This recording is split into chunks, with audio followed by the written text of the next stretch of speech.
Want కావాలి, అవ్వాలనుకుంటున్నాను అలాంటప్పుడు want ఉపయోగించాలి. ఐ వాంట్ 5 రూపీస్, నాకు 5 రూపీస్ కావాలి. I want to become a doctor, నేను డాక్టర్ అవ్వాలనుకుంటున్నాను.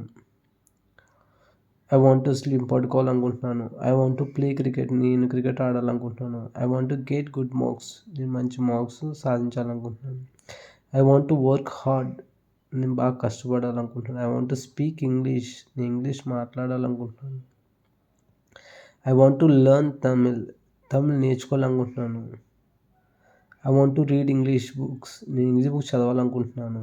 I want to cook biryani, నేను బిర్యానీ వండాలనుకుంటున్నాను. ఇలాగ మనం ఏదన్నా కావాలి అన్నప్పుడు మనం వాంట్ ఉపయోగించాలి. సింపుల్గా I want that, I want this.